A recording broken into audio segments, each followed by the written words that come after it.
ఈ కొడుకు దగ్గరకు వచ్చి అడగండి, ఎరా నీకు నీ నీ నీ నీ అమ్మకి నా నాన్నకి నువ్వు ఎందుకు అన్నం పెట్టలేదు అంటే, నా భార్య పెట్టినట్లేదనండి. భార్య కంప్లైంట్. ఈ తల్లిదండ్రులకి కొడుకు లేడు, కూతురులే ఉన్నారు.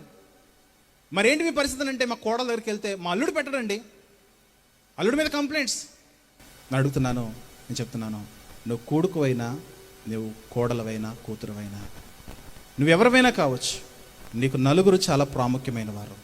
1 నీ తల్లి, 2 నీ తండ్రి, 3 నీ అత్త, 4 నీ మామ. ఈ నలుగురు విషయంలో నువ్వు ఎంత ప్రేమ చూపిస్తున్నావు, ఈ నలుగురు నువ్వు ఎంతవరకు పోషిస్తున్నావు. అలా కాదండి, పోషించాలనే ఉద్దేశము ప్రేమ నాకు కూడా ఉన్నది, కానీ ఇంట్లో ఉన్నవాడు పెట్టకపోతే నేనేం చేయాలంటే వదిలేసేయి.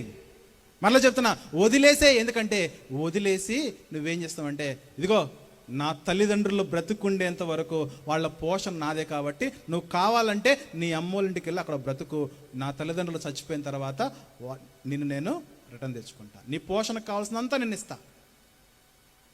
Note this point. ఎందుకంటే దేవుడు ఊరుకోడు, దేవుడు యాక్సెప్ట్ చేయడు. భార్యే హత్తుకున్నాడు అన్నాడు, కానీ తల్లిదండ్రులు నువ్వు నిర్లక్ష్యం చేస్తావు అనుకోండి, దేవుడు ఊరుకోడు. అందుకే నువ్వు చేయాల్సిన కార్యం ఏంటంటే, నా తల్లిదండ్రులు మరణం వరకు వారి పోషణ, బాధ్యత, రెస్పాన్సిబిలిటీ, వైద్యం అన్నీ నావే, కాబట్టి వారు చచ్చిపోయేంత వరకు నేను వారితోనే ఉంటాను, వారు నా దగ్గరే ఉంచుకుంటాను. మరి మా పరిస్థితి ఏంటి? నువ్వు గో, నీకు ఇల్లు అవసరం లేకపోతే నువ్వు వెళ్ళిపో, మరలా వీళ్ళు చచ్చిపోయిన తర్వాత మరలా నేను తెచ్చుకుంటా.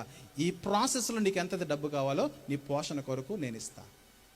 నువ్వు కూతురువైనా కొడుకువైనా ఈ పద్ధతిలో కనుక నువ్వు మాట్లాడగలిగిన సత్తా ఉంటే వివాహం చేసుకుంటే, ఈ ప్రాసెస్లో కొద్ది కాలము నీ సొంత భార్యను, కొద్ది కాలం నీ సొంత భర్తను నీ తల్లిదండ్రుల కొరకు, ఒకవేళ వారు చూడకపోతే నీ తల్లిదండ్రుల కొరకు నువ్వు వదలగలవా?